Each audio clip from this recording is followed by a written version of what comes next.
రవీంద్ర భారతిలో ఎస్పి బాలసుబ్రహ్మణ్యం గారి విగ్రహాన్ని ఆవిష్కరిద్దామని గవర్నమెంట్ కాదు, ఆయనకు సంబంధించిన మనుషులే, అతని అభిమానులే వాళ్ళ సొంత ఖర్చు పెట్టుకొని అక్కడ విగ్రహాన్ని పెడదామనేసి అనుకున్నారు. Number one.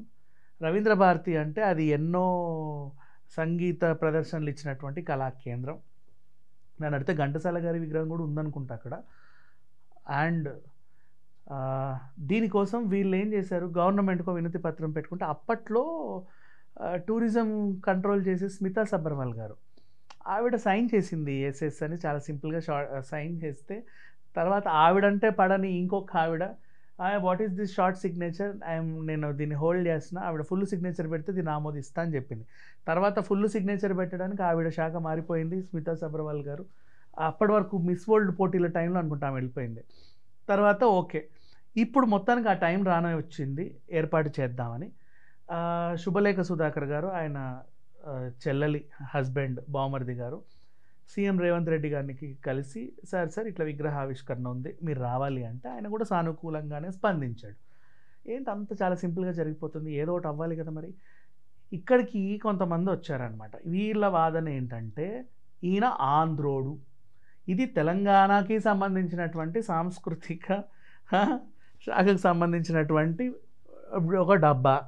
ఈ డబ్బాలో ఉంటే కనుక మాకు సంబంధించి అందశ్రీ గారు, మొన్న చనిపోయిన అందశ్రీ గారు, లేక గద్దర్ గారు, ఇంకెవరియో ఉండాలి. కానీ ఆంధ్రకు చెందినటువంటి ఎస్పి బాలసుబ్రహ్మణ్యం గారి విగ్రహం ఇక్కడ ఎందుకు అన్నారు. బాబు, సంగీతానికి కులం, మతం, ప్రాంతం అనే తేడా లేదు.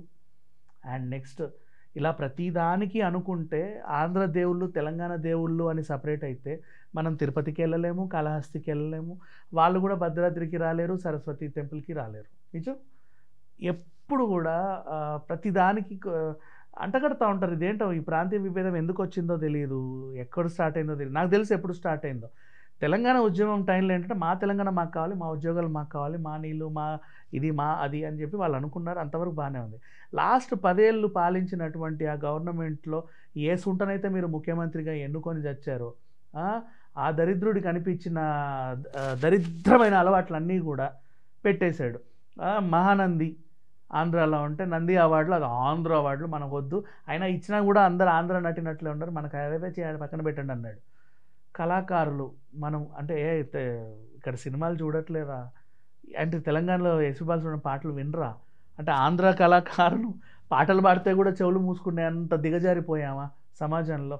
ఇంకేం మాట్లాడాలి. ఇక్కడ విగ్రహం వద్దు వద్దు వద్దు వద్దు వద్దు వద్దు అని చెప్పి కూర్చున్నారు. సరే, ఎవడెట్లా చచ్చినా మీ చావు మీరే చావండి, కాకపోతే ఎవరు దీన్ని పట్టించుకోరు. ఊరికే ప్రతిదానికి ప్రాంతీయం అని గొడవలు పెట్టుకోవద్దు, చాలా తప్పది. తప్పు కాదు, నేరం అది ఇంకా చెప్పాలి అంటే. అండ్ ఇప్పుడు ఆంధ్రోళ్ళు అంటే వాళ్ళు ఏమైనా గ్రహాంతరవాసుల, ఏదైనా వేరే గ్రహం నుంచి ఊడిపడ్డారా, లేకపోతే ఉగ్రవాదుల, తీవ్రవాదుల? ఆంధ్రోళ్ళు ఎందుకు? ఆంధ్రోళ్ళు ఆ పదం ఎందుకు వస్తుంది? రాష్ట్రం 2 ముక్కలు ఎందుకు అయ్యింది అంటే డెవలప్మెంట్ కోసం, అంతకు మించి ఇంకేం లేదు. డెవలప్మెంట్ అవుతూ ఉంది, తెలంగాణ ఇంకా డెవలప్ అవుతుంది. రంగారెడ్డి టాప్ 1 సిటీ, తెలుసు చాలామంది, మీరు హైదరాబాద్, సికింద్రాబాద్ అనుకుంటారు, కానీ రంగారెడ్డి టాప్ 1 డిస్టిక్ కింద ఇండియా మొత్తంలోనే, కంట్రీ మొత్తంలో చెప్పాలంటే. అండ్ మన కోకాపేట నిన్న 157 కోట్లకు ఒక ఎకరం అమ్మారు. 157 కోట్లు ఎకరం. ముంబైలో కూడా ఉందో లేదో నాకు తెలియదు, ముంబైలో కూడా లేదనుకుంటా అంత రేటు, ఎక్కడా లేదు. ఇదో పెద్ద రికార్డ్ ఇది దేశంలోనే. అండ్ అంత ముందుకు వెళ్తున్నాము, డెవలప్ అవుతుంది. రేపు భారత్ ఫ్యూచర్ సిటీ కడుతున్నారు, తెల్లారితే గ్లోబల్ సమ్మిట్ ఉంది, పెట్టుబడులు వస్తున్నాయి. ఇన్ని జరుగుతూ ఉంటే ఓ పక్క ఆంధ్ర కూడా డెవలప్ అవుతున్నట్టు, వైజాగ్ డెవలప్ అవుతుంది, అమరావతి డెవలప్ అవుతుంది. అందరూ డెవలప్మెంట్ విషయంలో ఉండి అందరూ చక్కగా మాట్లాడుకుంటుంటే ఆంధ్రోళ్ళు, ఆంధ్ర కళాకారులు మరి వినకండి అయ్యా బాబా ఎస్పి బాలసుబ్రహ్మణ్యం పాటలు. మిమ్మల్ని ఎవడు వినమన్నాడు? వినకండి, బ్యాన్ చేసేయండి. ఆయన నటించిన సినిమాలు చూడకండి.